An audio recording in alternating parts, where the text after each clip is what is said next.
नमस्कार, बहुत स्वागत है आप सभी का। मैं हूं आपके साथ Monika Thakur. Indian household में एक बात बहुत कॉमन है, सुबह सुबह आपको हर किसी के घर से कुकर की सीटी सुनाई देती होगी। लेकिन क्या आपको पता है, यही कुकर जो है आपकी जान पे भी कहीं ना कहीं खतरा पैदा कर सकता है। और अगर कुकर पुराना हो तो परेशानी और ज़्यादा है। अब ऐसा हम क्यों कह रहे हैं, इसे हम समझने की कोशिश करेंगे। और इसके अलावा अगर कोई भी इमरजेंसी सिचुएशन आती है, ख़ासतौर पर हॉस्पिटल्स में, उसे किस तरीके से टैकल किया जाता है, इमरजेंसी सिचुएशन को लेकर, पब्लिक अवेयरनेस को लेकर, और क्या तफसील से हम समझने और जानने की कोशिश करेंगे कि हॉस्पिटल्स में किस तरीके से सिचुएशन रहती है, किस तरीके से हैंडलिंग होती है, और आम जनता को किस तरीके से जागरूक होना है। इस बारे में भी हम समझने की कोशिश करेंगे। लेकिन एक प्रेशर कुकर अगर पुराना हो जाता है, वो आपकी जान के लिए किस तरीके से खतरा पैदा कर सकता है, क्या कुछ आपकी बॉडी में हो सकता है, क्या खतरा हो सकता है, कितना हानिकारक हो सकता है, ये समझने की कोशिश करेंगे। और मेरे साथ एक खास मेहमान आज इस पॉडकास्ट में मौजूद हैं। डॉक्टर अनुराग अग्रवाल हैं, हेड ऑफ ट्रॉमा और इमरजेंसी डिपार्टमेंट को हैंडल करते हैं फोर्टिस हॉस्पिटल में, नोएडा में। बहुत बहुत स्वागत है सर आपका। थैंक यू सर, ये जो प्रेशर कुकर की बात आ रही है और एक अलग सी बहस भी छिड़ गई है, यूएसए में भी जो है एक इंडियन कुकवेयर को बैन भी किया गया है इसी वजह से। ये जो लेड की मात्रा है, किस तरीके से हमारी बॉडी में जाती है और कितना खतरा है? यूजुअली तो जो भी एल्यूमिनियम कुकवेयर्स होते हैं उसमें एज पर तो लेड होता नहीं है, लेकिन जब हम पुअर क्वालिटी एल्यूमिनियम या स्क्रैप्ड एल्यूमिनियम से हम सब्सटेंसेस को बनाते हैं, यूटेंसिल्स को बनाते हैं, उसके अंदर लेड की मात्रा होती है। साथ में जो सोल्डरिंग वगैरह यूज़ होती है, जो सीटियाँ यूज़ होती हैं, उसमें भी लेड की मात्रा होने के पूरे चांसेस होते हैं। जब हम इस टाइप के पुअर क्वालिटी यूटेंसिल्स को यूज़ करेंगे तो लेड टॉक्सिसिटी होने के चांसेस हैं। हम हमेशा बात करते हैं कि हम किस टाइप का तेल यूज़ करें, किस टाइप की सब्जी यूज़ करें, खाने को कैसे न्यूट्रिशियस बनाएं, बट हम इस पे कभी नहीं सोचते कि जो खाना हम बना रहे हैं वो किस यूटेंसिल में बना रहे हैं। क्योंकि जब भी आप हीटअप करोगे उस यूटेंसिल को, और उस खाने के अंदर उस यूटेंसिल के जो जिस भी चीज़ से वो बना होगा वो जाएगा, चाहे वो एल्यूमिनियम हो, चाहे वो लेड हो। So we have to be very careful कि which type of utensils we are using. क्योंकि आप अगर आपने एल्यूमिनियम का कुकर यूज़ किया, आपने उसका वेट किया, और आप उसके वेट को आप 2 साल बाद करेंगे, आप डेफिनेटली पाएंगे कि उसका वेट जो है over a period of years कम हो गया है। तो वो एल्यूमिनियम गया कहाँ? वो गया तो आपके शरीर के अंदर ही, खाने में मिक्स हो रहा है। हमें ये भी ध्यान रखना है कि हम जो भी यूटेंसिल्स यूज़ करें उसमें 2-3 चीज़ें बहुत इंपॉर्टेंट है। एक तो जो जिस भी मेटल का वो बनाओ, वो मेटल टॉक्सिक ना हो, वो हमारे खाने में ना जाए, ठीक है। और साथ में जो न्यूट्रिशनल आस्पेक्ट है वो फूड का, वो लॉस ना हो। उसके लिए एल्यूमिनियम जैसे जो सब कुकवेयर्स हैं, दे आर नॉट गुड। अच्छा, डॉक्टर, कितने साल पुराने, क्योंकि ये कहा जा रहा है कि 20-30 साल पुराना अगर कुकर आप इस्तेमाल करते हैं, उसमें बहुत सारे स्क्रैचेस भी आ जाते हैं, मैं देखा। क्योंकि हम लोग तो वो डिश वॉशर जो है उसको साफ़ करने के लिए, उसको घिसने के लिए एक वैसा डिश वॉशर भी यूज़ करते हैं या स्क्रब यूज़ करते हैं, बहुत हार्ड वाला। क्या उससे भी कहीं ना कहीं खतरा जो है वो ज़्यादा हो जाता है? एल्यूमिनियम जो भी ये जब भी कुकवेयर बहुत ज़्यादा ओल्ड है, मोर देन 10 ईयर्स 15 ईयर्स, क्योंकि स्टडी कुकवेयर्स होते हैं, कब आपने खरीदे 15 साल पहले, अब यूज़ करे जा रहे हैं। जब भी उनकी जो स्क्रैपिंग्स हैं वो खराब, ऊपर से वो स्क्रैप्ड हो रहा है, तो जो अंदर का जो एल्यूमिनियम है it will come out more easily, specially when you are using acidic foods. जैसे आप टोमेटो वगैरह बनाते हो, उसके अंदर विनेगर डालते हो, सो एसिडिक फूड के कंटेंट में आके दैट मेटल कम्स आउट मोर।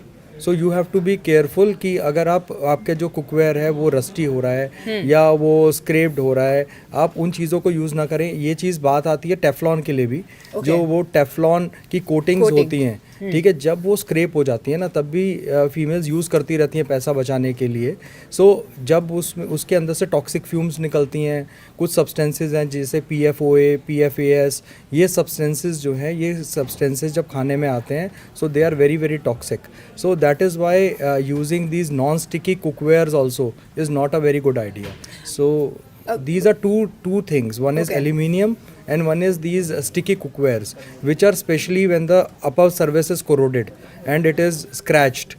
वो वाले कुकवेयर्स आपको चेंज कर देने सर, चाहिए। ऐसा कोई मामला रिसेंटली आया है? वैसे एक मामला आया था अभी रिसेंटली, एक यंग मेल जिसके अंदर अराउंड वो 20-25 ईयर्स का एक लड़का था, जिसके अंदर उसको न्यूरोलॉजिकल सिम्टम्स हो रहे थे of numbness and some memory issues. और डॉक्टर को जब समझ में नहीं आ रहा था, और उसने उसके लेड levels कराए, so they were markedly high as compared to the normal range. तो फिर उसको चिलेटिंग थेरेपी देके हमने उसको मैनेज किया. So this was one odd case report, but the science journals have published these type of reports off and on when faulty cookwares or faulty utensils we are using, especially the aluminium ones or the sticky ones, और वो काफ़ी पुराने होते हैं, तो they are not good for health, क्योंकि वो सारा मेटल हमारे खाने में जाता है and which can lead to toxicity. तो सर कितने साल में कुकवेयर चेंज करना चाहिए फिर? ऐसा कोई हार्ड एंड फास्ट रूल तो नहीं है, लेकिन अगर आपको मोर देन 10 years हो गए हैं, I think that is a good time we should change cookware, and especially if it is corroded and the upper surface is wearing off. अच्छा, और डॉक्टर क्योंकि मैक्सिमम हाउस होल्ड में तो हमने देखा है खूब तड़का लगता है, टमाटर का भी तड़का लगता है, तो अगर एल्यूमिनियम का कुकर हो और 10 साल पुराना नहीं हो, 5 साल पुराना हो, 3 साल पुराना हो, तब भी इसी तरीके का खतरा होता है कि कोई ना कोई metal. Aluminium is one of the worst utensil which you should be using. अगर हम बात करें कि बेस्ट यूटेंसिल की, I think stainless steel is the best. You should, if you have aluminium utensil, stop using it actually. ठीक है, I think क्योंकि उसके एल्यूमिनियम के अपने साइड इफेक्ट्स हैं. लेड तो उसके अंदर एक एड ऑन कंपोनेंट है जो कि हमारा स्क्रेप्ड एल्यूमिनियम से जब बनता तब आता है. लेकिन अगर आप एल्यूमिनियम में बनाएंगे तो भी एल्यूमिनियम बहुत ज़्यादा अगर मात्रा में हमारे शरीर में जाएगा तो अच्छा है. तो aluminium I think is the worst metal जिसका आप खाना बना सकते हो. I think you should be using more of ceramics, more of stainless steel और casted iron. These are three utensils which are non-toxic for any kind of food. अच्छा, common symptoms क्या रहते हैं अगर लेड की मात्रा आपके बॉडी में ज़्यादा हो गई, या कॉमन किसी भी मेटल की? किसी भी हैवी मेटल की पॉइजनिंग्स कोई भी हो, चाहे वो एल्यूमिनियम हो चाहे लेड हो, the symptoms remain almost the same. Like GI side effects हो सकते हैं, डायरिया, कॉन्स्टिपेशन, एब्डोमिनल क्रैम्प्स, ठीक है, मेमोरी इश्यूज हो सकते हैं, कंसंट्रेशन इश्यूज हो सकते हैं, नमनेस या मसल में क्रैम्प्स लेग्स में बहुत कॉमन है आजकल. हम क्या सोचते हैं कि वो विटामिन डी डेफिशिएंसी से हैं, B12 की कमी से हैं, लेकिन this could be one of those silent things which we usually don't check. We don't check lead and aluminium levels in the body regularly. So who knows that why the patients are getting more of these symptoms? Is there a specific test for this? There must be tests, but हम लोग clinic पे तो regularly ये कराते नहीं है until we suspect somebody poison, because these are not cost effective testing.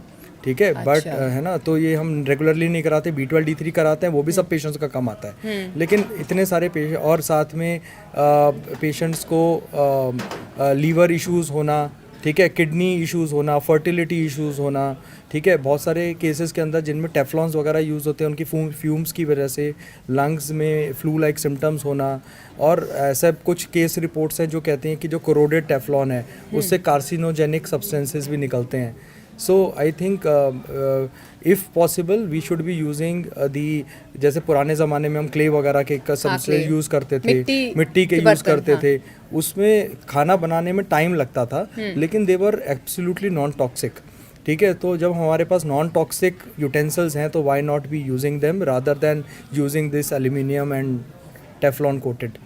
अच्छा doctor, क्या किसी तरीके की ट्रीटमेंट है या मेडिसिन से ठीक हो जाता है, या किसी ट्रीटमेंट अंडर ट्रीटमेंट जाना पड़ता है? इसके लिए अगर मान लो कि हमें लगता है कि ये पेशेंट्स को टॉक्सिसिटी है तो डेफिनेटली ट्रीटमेंट अवेलेबल होता है.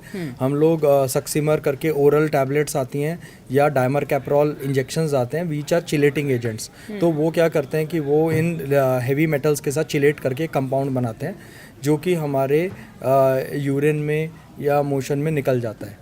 ठीक है, तो वो तभी हम यूज़ करते हैं जब ये हैवी मेटल पॉइजनिंग हम सस्पेक्ट करें. अच्छा डॉक्टर, अगर जैसे विटामिन B3 की कमी आपने बोला मैक्सिमम लोगों में होती है, तो इसका मतलब ये थोड़ी है कि हमेशा से लेड की मात्रा या किसी मेटल की मात्रा आपकी बॉडी में हो, मतलब नहीं, ये अज्यूम अगर हम करें तो डरने की बात नहीं है. हाँ, डरने की बात नहीं है. ठीक है, this is only one of those case reports and off and on such type of case reports are coming. तो पहली चीज़ ये है कि ये जो न्यू पॉडकास्ट है इसके माध्यम से बताना चाहूँगा, पहली बात तो डरे नहीं कि हमें कैंसर हो जाएगा, हमें ये हो जाएगा. ठीक है, it is just a awareness thing. ठीक है, कि we should be also thinking on कि हम खाना किस बर्तन में बना रहे हैं उसके बारे में हमें जागरूकता चाहिए.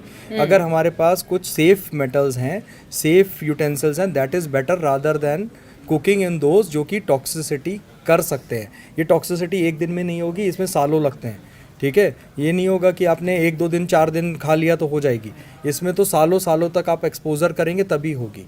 सो इसमें डरने की बात नहीं है, but you should be aware of this.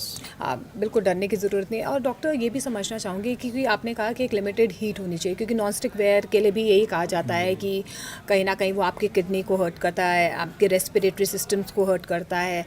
ये भी कहा गया था, कुछ ऐसी स्टडीज़ भी आई थी कि शायद कैंसर भी हो सकता है। लोग काफ़ी डर गए थे। अभी नॉन स्टिक बर्तनों को लेकर या यूटेंसिल्स को लेकर कुछ ऐसा यूजुअली ये प्रॉब्लम्स तभी आती है कि जब हम उसमें जो फ्यूम्स है ना वो कुछ घंटों तक हम इनहेल करते रहे। अगर आप एग्जॉस्ट वगैरह यूज़ कर रहे हैं तो प्रॉब्लम होने के चांसेस बहुत कम है। दूसरा, जब वो टेफ्लॉन की कोटिंग जो है वो इरोड होने लगती है, उसके बाद जो नीचे का एल्यूमिनियम वगैरह जो सब्सटेंस होता है ना, उससे जो सब्सटेंसेस निकलते हैं वो हार्मफुल हैं। सो अगर आपकी जो कोटिंग है वो इरोड हो रही है ना, तो डेफिनेटली चेंज करें। और आप नॉन स्टिकी में वही चीज़ें बनाएं जो जैसे अगर आपको दाल चावल या ऐसी चीज़ें बनानी है जिसमें स्टिक होने का कोई खतरा ही नहीं है, तो उसको बेटर है कि आप स्टेनलेस स्टील में बनाएं। कुछ कभी कभी आप यूज़ करेंगे फॉर मेकिंग फूड तो कोई प्रॉब्लम नहीं है। अब हर चीज़ के लिए अगर आप नॉन स्टिकी टेफ्लॉन कोटेड ही यूज़ करेंगे तो आई think you should be changing दो यूटेंसिल्स, किसके लिए कौन सा यूज़ करना है। हर बार टेफ्लॉन यूज़ करने की ज़रूरत नहीं है। मैक्सिमम हीट होनी चाहिए, कितनी हीट वो तो काफ़ी ज़्यादा टेम्परेचर है उसमें तो, और मेरे ख्याल से अराउंड 280 या 300 फ़ारेनहाइट तक का टेम्परेचर लिखा हुआ है। तो अगर आप लो हीट के ऊपर कंटिन्यूसली घंटों तक बनाते हैं उसको स्लो हीट में तो प्रॉब्लम होगी। तो इतना डरने वाली बात नहीं है। लेकिन मोस्टली प्रॉब्लम क्या होती है कि हम जब यूटेंसिल के सर्फेसेस करोड हो जाते हैं उसके बाद भी उसको कंटिन्यूसली यूज़ करते रहते हैं to save money, which is not good for your family. Doctor, और क्योंकि अभी जिस तरीके से ना सिर्फ लेड की मात्रा, और कौन से मेटल्स हैं जिससे लेड, एल्यूमिनियम, कॉपर, ठीक है, दीज आर 3 थिंग्स। कॉपर के अंदर भी क्या होता है, मेटेलिक टेस्ट वगैरह आता है।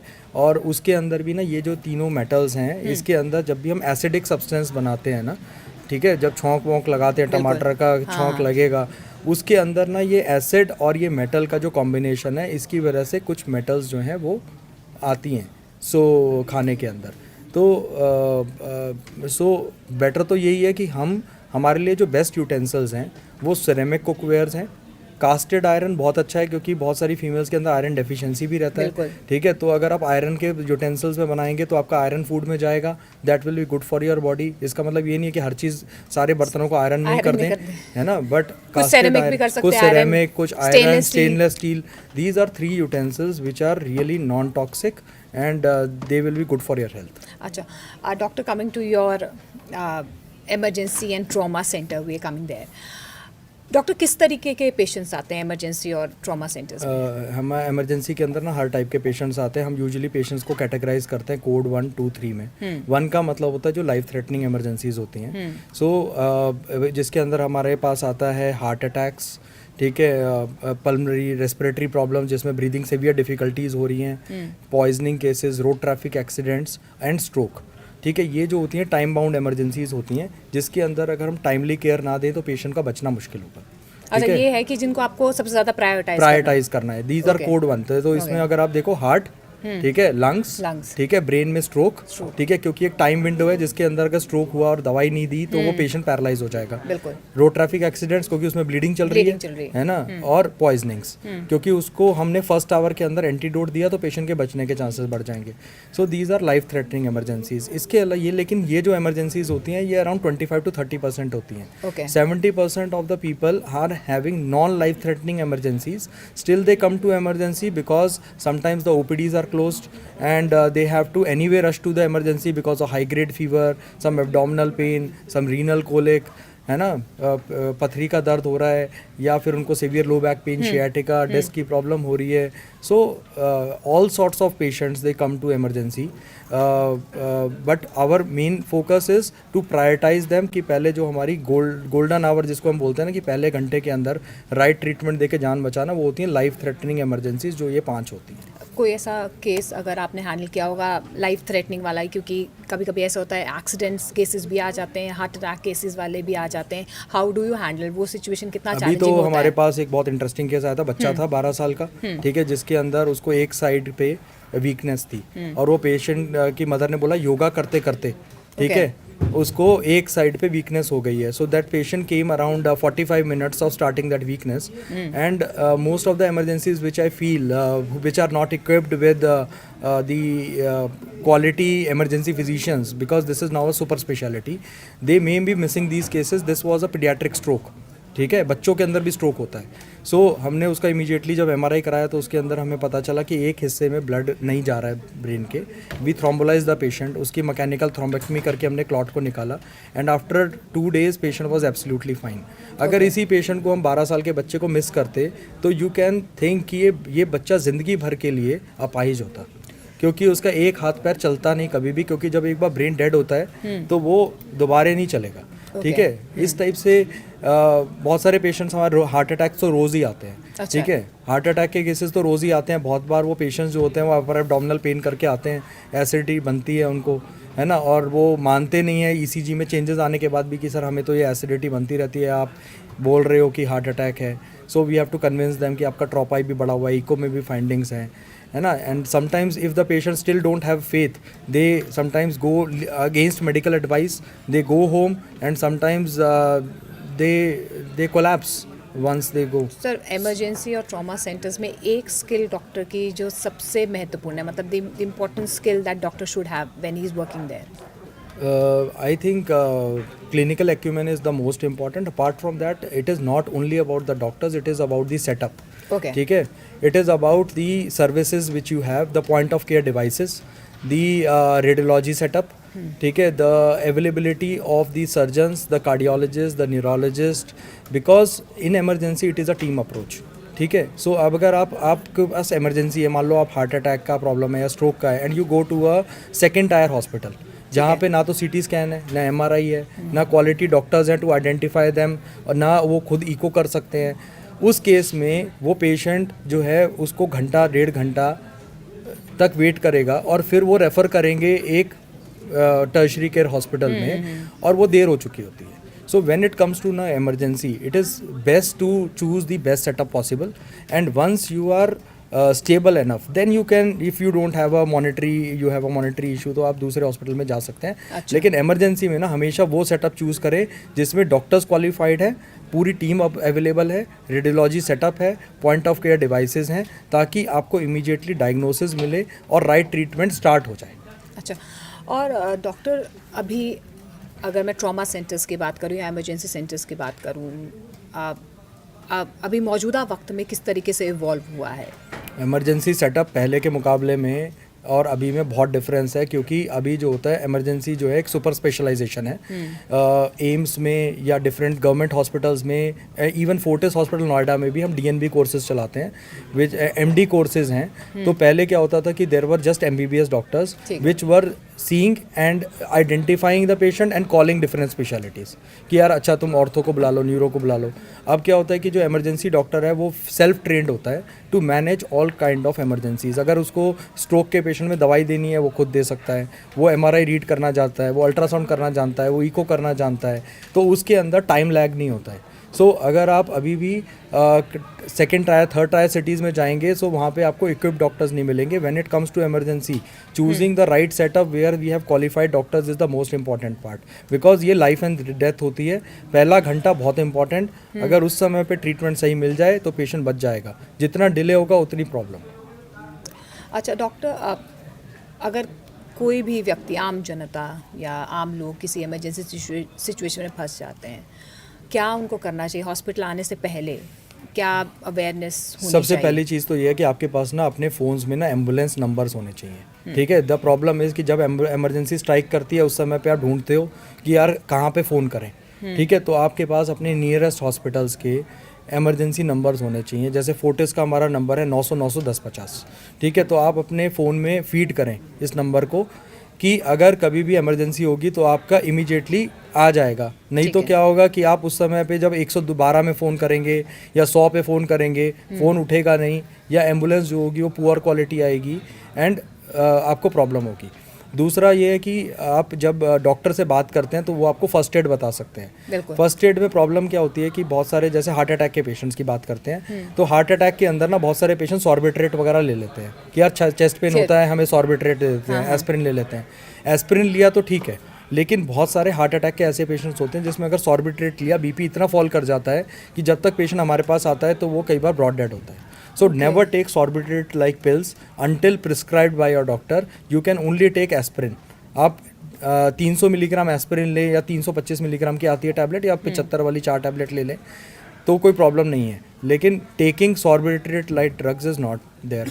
फिर उसके बाद अगर आप स्ट्रोक की बात करते हैं जिसमें ब्रेन में क्लॉट है, उस केस में अगर वीकनेस वगैरह है, स्लरिंग ऑफ स्पीच है, ठीक है, आपको बैलेंसिंग की प्रॉब्लम है, identifying stroke like symptoms is very important. You cannot do anything at home.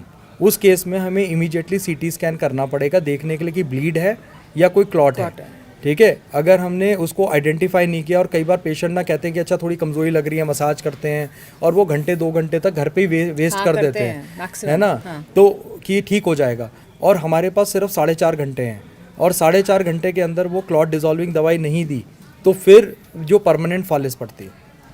So stroke poisoning के केसेस में भी एंटीडोट्स अवेलेबल होते हैं। स्नेक बाइट्स के केसेस होते हैं, हम एंटी स्नेक वेनम टाइमली दे दें, पेशेंट बच जाएगा, ठीक है। लेकिन पेशेंट अगर फिर हॉस्पिटल आके ही हो सकता है, वो सब चीज़ें हॉस्पिटल आके हो सकती हैं। तो फर्स्ट एड में तो बहुत लिमिटेशंस हैं। Identifying the problem is most important and calling the emergency and calling the doctor कि यार ये हुआ है। अभी मैंने एक वर्चुअल इमरजेंसी सेटअप भी बनाया था। वर्चुअल इमरजेंसी में क्या होता है कि जैसे गांव देहात के अंदर आपके पास क्वालिफाइड इमरजेंसी चीज़ें नहीं होती, so those people can call मी, ठीक है, और उसके बाद मैं उनको फर्स्ट एड बताता हूँ and I dispatch the ambulance, ठीक है। तो उससे क्या होता है कि पेशेंट जो है वो 3rd tyre 2nd tyre hospitals में ना जाके दे चूज़ द बेस्ट हॉस्पिटल, या मैं उनको बता देता हूँ कि यार यहाँ हॉस्पिटल में जाना, ये केयर यहीं मिल सकती है। क्योंकि कई बार ऐसा होता है कि अवेयर करता हूँ तो आसपास उनके जहाँ पर है जल्दी मेडिकल एड मिल सकती है वहाँ पर, क्योंकि पेशेंट जब ऐसे हॉस्पिटल में जाए जहाँ पे ट्रीटमेंट डिले होगा या ट्रीटमेंट का सेटअप ही नहीं है, तो वो एक से दूसरे तीसरे हॉस्पिटल में जब जाएगा तो वो अपना एक टाइम वेस्ट कर रहा है, और तो वो उसकी अपनी जान को खतरे में डाल रहा है। अच्छा, वैसे हाँ डॉक्टर, क्या ऐसी कोई सिचुएशन आई वैसे, मतलब अगर आपने कहा कि गांव देहात से कोई फ़ोन आया, ऐसे तो नॉर्मली हमारे मेट्रोज में भी होता है। जैसे कि अगर एक पेशेंट है, जैसे अभी हमारे पास एक ट्रैफिक पुलिसमैन था, उसको पेशेंट को चेस्ट पेन हुआ, कोलैप्स कर गया। By the time he reach the nearest hospital which was around 300 metres, तो उसको बोला कि नहीं इनको तो बड़े अस्पताल लेके जाओ। अब 15-20 मिनट में जब उन्होंने ECG किया, उनको लगा कि हार्ट अटैक है, उन्होंने कोई ट्रीटमेंट नहीं दिया। जब तक वो पेशेंट मेरे पास फोर्टिस में आएगा, 30 minutes massive MI, I am not able to salvage. Exactly, ठीक है। तो इसीलिए बोलते हैं कि जब भी इमरजेंसी स्ट्राइक करे, चूज़ द बेस्ट सेटअप, पहले स्टेबलाइज हो जाओ फिर कहीं भी जाओ। अच्छा डॉक्टर, एक कॉमन मिस्टेक जो लोग हैं, आम जनता जो है, वो इमरजेंसी एक्सीडेंट के सिचुएशन में क्या करती है, मतलब क्या एक कॉमन मिस्टेक, अगर कॉमन मिस्टेक ये करती है कि वो पेशेंट को ना रिट्रीव करने की कोशिश करती है, कई बार गलत तरीके से। जैसे कि रोड ट्रैफिक एक्सीडेंट हुआ गाड़ी में, तो इसके अंदर ना trimodal distribution of death होता है। जैसे अब साइरस मिस्त्री था, ठीक है, he was riding best of the cars, उसके बाद भी we were not able to save him, क्योंकि ट्राईमोडल डिस्ट्रीब्यूशन में क्या होता है कि जो फर्स्ट 30% केसेस हैं वो ऑन द स्पॉट डाई करेंगे because of massive injury to the heart और द वेसल्स, और वो इतनी ब्लीडिंग होगी कि we will not be able to save him. बाकी जो 2/3 केसेस है ना, अगर वो टाइमली हमारे पास आ जाए, हम सेव कर पाएंगे। अगर जैसे कि कोई लीवर रप्चर है, स्प्लीन रप्चर है, टाइमली उसकी सर्जरी करके हम उसको पैक कर दें तो हम बचा पाएंगे। तो या फिर प्रॉब्लम क्या होती है कि पब्लिक क्या करती है कि जब उसको गाड़ी से निकालती है ना, कई बार वो पेशेंट्स की स्पाइन वगैरह इंजरी होती है, और वो इतना हिला डुला देती है कि जो पेशेंट्स का स्पाइन थोड़ा बहुत स्टेबल था, वो इतना अनस्टेबल हो गया कि वो पेशेंट क्वाड्रिप्लीजिक आता है। So it is better when जैसे किसी को रॉड लगी है, मान लो कुछ फंस गया है, सो वो रॉड निकाल देते हैं। उस केस में क्या होता है कि जो ब्लीडिंग थोड़ी सी बंद थी वो भी ब्लीडिंग होने लगती है। इन सच सिनेरियोज ना हमें उस जैसे हेलमेट निकालते समय वो इतना ज़्यादा उसको मूव करते हैं नेक को कि उनकी जो स्पाइन है वो डिस्टेबलाइज हो जाती है। सो अगर आपको ये हेलमेट निकालने का टेक्निक नहीं पता है, आपको रिट्रीव करने का टेक्निक नहीं पता है, so it is better to call the ambulance right at the spot so that people who are skilled to retrieve them can do it, rather than आप उनको ऐसे कैरी करो गाड़ी में डाल के भर के कि जो हमारे पास आए तो उनकी स्पाइन बिल्कुल पर मैक्सिमम टाइम्स ऐसा होता है ना, कोई एक्सीडेंट केस है, सड़क पर कोई गिरा हुआ है, लोगों को होता है कि जल्दी जल्दी मदद करें, अस्पताल लेकर जाएं, इतनी सारी चीज़ें जो हैं उनके दिमाग में रहती नहीं है उस टाइम। आई थिंक कि मेट्रोज़ के अंदर तो प्रॉब्लम नहीं है, हर एक 2 किलोमीटर पे एक हॉस्पिटल मिलेगा आपको। The only problem is people don't have the numbers of the ambulances whom to call and who have quick services. So ambulance हमारे पास कोई कमी नहीं है एम्बुलेंसेज की, एम्बुलेंस बहुत हैं, लेकिन quality ambulance services are lacking. अगर मैं WHO डाटा की बात करूं सो इंडिया के अंदर उतनी एम्बुलेंसेज हैं जितनी WHO कहता है उससे भी ज़्यादा, ठीक है, लेकिन quality is poor and sometimes they don't reach on time. This is the biggest problem. This is the biggest problem because of the traffic and because of unawareness whom to call, which are the right people to provide good quality ambulances. अच्छा, at last doctor please एक बार लोगों को बता दीजिए, जब कोई भी ऐसी इमरजेंसी सिचुएशन आती किस तरीके से प्रिपेयर रहना चाहिए, ऑफिस हो या घर हो? कोई भी इमरजेंसी सिचुएशन आए, आप पहली बात तो मैं फोर्टिस के अंदर भी रेगुलरली कुछ कोर्सेज कराता हूँ which are first aid courses, which are BLS courses, first aid courses are there, basic life support courses are there, many of the corporates are calling us for these courses, है ना। awareness among the general public is very very important about the life threatening scenarios and how to manage it. so heart attack हो तो हमेशा अगर आपको लगे कि यार मेरे को डायबिटीज़ है, हाइपरटेंशन है, डिस्लिपिडीमिया है, ओबेसिटी है, चेस्ट में रेडिएटिंग पेन लग रहा है, ठीक है, तो हार्ट अटैक हो सकता है, आप एस्पिरिन ही लें, इसके अलावा कुछ ना लें, ठीक है। अगर आपको स्ट्रोक जैसे फीचर्स लग रहे हैं तो आप इमीडिएटली स्ट्रोक रेडी हॉस्पिटल्स में रश करें। अगर कोई एक्सीडेंटल पॉइजनिंग है या होमिसाइडल पॉइजनिंग है, सुसाइडल पॉइजनिंग है, उस केस में हमारे पास मैक्सिमम केसेस में एंटीडोट्स होते हैं, लेकिन आपका टाइमली हॉस्पिटल में आना बहुत इंपॉर्टेंट है। रोड ट्रैफिक एक्सीडेंट्स के अंदर हमारे पास ऑर्थोपेडिशियंस और सर्जन्स बहुत ज़रूरी होते हैं, ठीक है, तो इसी हॉस्पिटल में आए जहाँ पे 24/7 अवेलेबिलिटी हो रेडियोलॉजी सेटअप की, ताकि हम इमीडिएटली आपका अल्ट्रासाउंड वगैरह कर सके और अगर सर्जरी की ज़रूरत हो इमीडिएटली कर सके। डॉक्टर एक बार लोगों को ये बताइए कि जो क्वालिटी ऑफ एम्बुलेंसेज हैं वो कब तक अच्छी हो सकती हैं, बेटर हो सकती हैं और टाइमली कैसे पहुंच सकती हैं? क्वालिटी ऑफ एम्बुलेंसेज जो है, बहुत सारे वेंडर्स हैं जो क्वालिटी एम्बुलेंसेज प्रोवाइड करते हैं। हमारे पास जितने भी कॉर्पोरेट हॉस्पिटल्स होंगे उनके पास 99% of the times good quality ambulances होंगी, ठीक है। These are called ACLS ambulances, जिसके अंदर नर्सिंग, डॉक्टर्स, वेंटिलेटर, सारे इक्विपमेंट्स होते हैं to monitor the patient and to transport the patient to the right hospital with और रास्ते में भी अगर कोई दवाई वगैरह देनी पड़ी, ट्यूब डालनी पड़ी, सब चीज़ें होती हैं। So these are called ACLS ambulances. तो फोर्टिस के लिए आप अपना नंबर याद कर सकते हैं। अगर फोर्टिस में कोई भी प्रॉब्लम होगी तो आप हमें कॉल कर सकते हैं 900-900-1050 पे। We usually dispatch the ambulance within 3 minutes. जो भी टाइम लगेगा वो आपके पहुंचने में लगेगा। इससे बेटर एक और चीज़ भी ये भी है कि आपके पास हमारे नंबर के अलावा अपने नियरेस्ट हॉस्पिटल्स के, गुड क्वालिटी हॉस्पिटल्स के एम्बुलेंस नंबर्स होने चाहिए, क्योंकि टाइम जो है ना वो ही मोस्ट क्रूशियल पार्ट है। पेशेंट्स बच जाते हैं लेकिन अगर टाइमली हमारे पास इमरजेंसी में पहुंच पाए तो कोशिश कीजिए कि टाइमली इमरजेंसी तक पहुंच जाए, ताकि जो भी ऐसी सिचुएशन में हो वो जल्द से जल्द उसे कहीं ना कहीं राहत मिल सके, इलाज मिल सके। बहुत बहुत शुक्रिया डॉक्टर अनुराग अग्रवाल जी, हमारे साथ आने के लिए, बातचीत करने के लिए, तफसील से लोगों को जागरूक करने के लिए। Thank you so much.